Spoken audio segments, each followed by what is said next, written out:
Voilà, je m'appelle Sophie Daout et je suis écrivain, puisqu'il faut dire les choses comme cela. Je suis écrivain et franchement, jamais je ne pensais devenir écrivain. Je suis devenue écrivain à cause de ou grâce à la toxicomanie de mon fils. Avant, dans une autre vie, j'étais professeure. J'étais aussi conseillère d'orientation psychologue. Je crois que je faisais très bien mon métier, enfin j'étais reconnue. J'étais un petit peu madame zéro faute. Je faisais tout très bien. Je croyais que j'étais très bonne partout. Maintenant, je sais qu'il n'en est rien. J'ai fait beaucoup de chemin. Et grâce ou à cause de la toxicomanie de mon fils. Car bien sûr, la drogue, je savais bien que ça existait, mais ça existait chez les autres. Ça ne pouvait pas exister chez moi. Chez moi, puisque j'étais Madame Zéro Faute, on parlait de la drogue, on en parlait avec des mots de tous les jours, mais de façon très intellectuelle, puisque la drogue, c'était pour les autres. Et en fait, je me suis aperçue que la drogue était beaucoup plus forte que moi et que la drogue, c'était chez moi, puisqu'elle a touché mon second enfant, mon fils, Lionel, qui a fait ce parcours-là, ce parcours que je n'avais pas prévu et pour lequel, si j'avais pensé qu'un jour mon fils pouvait se droguer, je pensais qu'il aurait pu expérimenter à la limite la drogue, mais faire ce parcours dans la drogue, non. Or, la drogue l'a tué quand même. Donc, les choses se passent il y a plus de 20 ans. Mon fils a commencé les 1er juin en classe de seconde, probablement. C'est ce que j'ai su de son histoire a posteriori. Mais c'est un élève brillant, j'ai rien vu de ce qui se passait. Je ne me suis aperçue de rien. Et quand j'ai commencé à avoir des doutes, il a bien brouillé les pistes. Je n'ai su que mon fils se droguait que quand il est venu à la maison, entouré de 2 policiers, menottes au poignet, il partait en prison. Et là, bien sûr, je n'ai plus pu me raconter d'histoire. Je constate d'ailleurs que c'est toujours la même chose dans les familles. Actuellement encore, les parents sont les derniers à se rendre compte. Mais moi, les parents, je les avertis et on travaille ensemble. Les parents doivent être mis au premier rang de la prévention et du dialogue avec les enfants. Moi, pour mon histoire, le proviseur du lycée était au courant, le docteur du lycée était au courant, et personne ne m'a mise au courant, moi la maman. Et ça, c'est un de mes grands regrets. Je pense que si j'avais su, j'aurais peut-être pu faire quelque chose.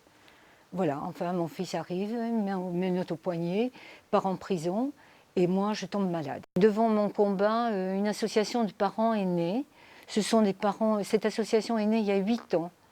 Ce sont des parents qui sont regroupés autour de moi. Notre association s'appelle Pour une jeunesse sans drogue. Elle a son siège à Fréjus. Nous faisons des actions localement, mais nous avons aussi un site internet www.jeunessessanddrogue.com et nous avons en particulier un forum dans lequel s'expriment et des parents et des jeunes qui cherchent à se faire aider pour leur consommation de cannabis ou qui nous font part de leur expérience ou qui viennent en aide aux familles qui sont dans la désespérance. Alors, comme je le disais tout à l'heure, c'est très difficile pour les parents de se rendre compte de la consommation d'un jeune, de leur enfant. Parce que dans un premier temps, tout se passe bien. On ne voit rien. C'est la lune de miel avec le produit. Effectivement, il a l'air de remplir le contrat, il a l'air d'avoir tous les bienfaits dont les dealers parlaient. Il rend zen, on est cool, les problèmes s'estompent, on se sent joyeux, rigolard, etc. Ça, c'est la lune de miel. Mais la lune de miel, bientôt, ça devient la lune de fiel. Au début, on prend du cannabis pour être bien, et ensuite on prend du shit pour ne plus être mal. Donc on s'en sert comme un remède pour essayer de combattre une espèce de mal-être. Donc les parents ne se rendent compte de rien parce que, comme disent les jeunes, je gère. Ils gèrent, mais pas longtemps. Au bout de 6 mois, 1 an et demi, quelques signes peuvent alerter les parents. Quels sont ces signes? Eh bien, ça peut être un comportement qui change, un jeune qui s'enferme un petit peu dans une espèce de dépression, un discours très négatif, des résultats scolaires fortement en baisse, un changement d'amis, un changement de rythme dans la façon de vivre, c'est-à-dire que le matin on a du mal à sortir du lit, le soir en revanche on est en pleine forme, un changement de copains aussi, et ça je crois que je l'ai déjà dit, mais un changement dans les activités. Le jeune n'est plus motivé. S'il aimait faire du sport, il n'aime plus. S'il aimait certaines activités, il n'aime plus. C'est cela qui peut alerter les parents. Le plus souvent, c'est quand même la chute dans les résultats scolaires qui fait tilt, parce que les parents là sont obligés de se rendre compte. Ces signes-là donc peuvent être malheureusement peuvent être confondus avec les problèmes de l'adolescence. Et c'est pour ça que les parents ne sont pas très, très bien placés pour l'aider à régler ces problèmes. Il faut absolument qu'ils passent par quelqu'un d'autre, par un médecin, quand le médecin est capable de comprendre. Les psychologues, quand ils ne renvoient pas les parents à leur culpabilité. Moi, je joue ce rôle auprès de tas de familles. J'ai toujours 3 ou 4 familles que j'aide par téléphone. Qu'est-ce qu'il faut que je fasse, Sophie? Voilà, il se passe ceci, il se passe cela. Et en général, on peut trouver dans des associations comme la nôtre, il y en a un petit peu partout en France, des gens qui assurent cette triangulation, cette médiatisation, cette médiation plus exactement. Donc c'est de cette façon-là, je crois que les parents peuvent se faire aider pour sortir leur enfant de la drogue.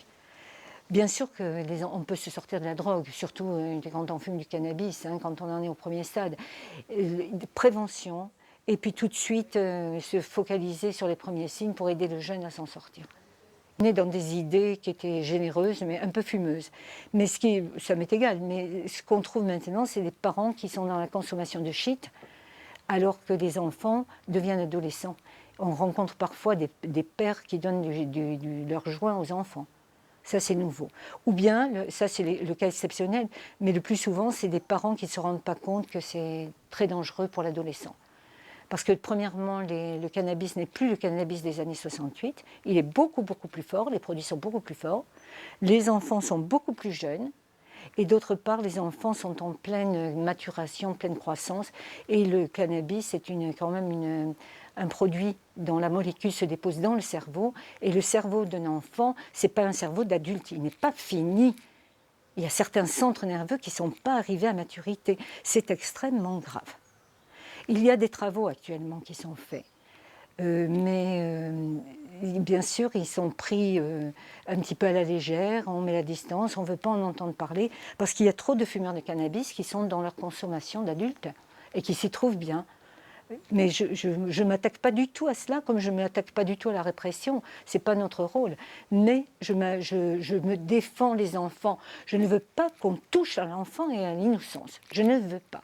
Donc les fumeurs de cannabis qui règlent leurs problèmes s'ils sont bien dans leur consommation, ce n'est pas moi qui irai leur chercher des histoires. C'est la police peut-être. Mais moi, ce n'est pas mon problème. Mais ce sont les enfants. L'amour, le dialogue sont primordiaux. Même avec mon fils, Dieu sait qu'il était dans la galère et Dieu sait qu'il a tout connu, et l'hôpital psychiatrique et la prison. Toujours nous avons eu ce dialogue. Je pense que nous aurions pu le sortir, il s'en est fallu de très très peu. Mais toujours ce dialogue, garder le dialogue, surtout garder le dialogue. L'amour, évidemment. Comment peut-on parler de nos enfants sans parler d'amour?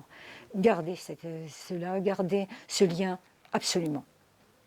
Donc, en conclusion, moi, ce que j'aimerais avant tout, c'est m'adresser aux parents, à tous les parents. Vous avez des enfants, c'est à vous de les acheminer vers l'âge d'homme, pour qu'ils soient heureux. Leur chemin est leur chemin, ce n'est pas le vôtre, d'accord. Mais cependant, il faut peut-être leur indiquer, leur baliser le chemin.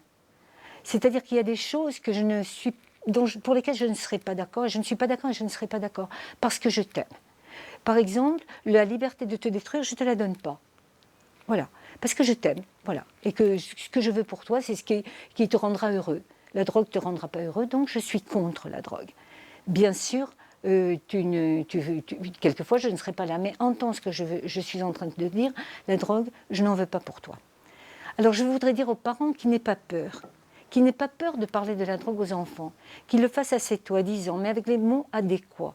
Sans banaliser, mais sans dramatiser, sans porter de jugement, dans la discussion, dans le débat. Discuter avec eux. Donc s'ils veulent discuter, les parents, il faut qu'ils soient déjà documentés. Donc documentez-vous, parlez des choses alors que vous savez de quoi vous parlez. Souvent, et sur quelques exemples, quand les parents se sont documentés, ont commencé à parler avec leurs enfants toxicomanes, là il y a eu dialogue, parce qu'ils ne disaient pas n'importe quoi. Ils ne disaient pas « t'as fumé un joint, t'es toxicomane ». Par exemple, ça c'est ridicule quoi. Ou bien tu es toxicomane, tu commences par un joint, tu finiras avec de l'héroïne, ça aussi c'est ridicule. On peut avoir peur, mais le rôle du parent c'est justement de faire avec ses peurs et aller plus loin, prendre la main de l'enfant, de l'accompagner et de lui dire ce qui est bon pour lui. Voilà. Il ne faut pas avoir peur de poser des limites à un enfant. Ils demandent cela, les enfants. Je dis quelquefois pour rire aux parents, n'ayez pas peur de frustrer vos enfants. Ils vous en voudront pour le moment, mais quelquefois vous les rassurez. Bon, pour revenir au problème de la drogue, parlez-en. N'hésitez pas à aborder le problème. Et vous-même, soyez clair par rapport à votre position. La drogue, je n'en veux pas pour toi, parce que tu es mon enfant et parce que je t'aime.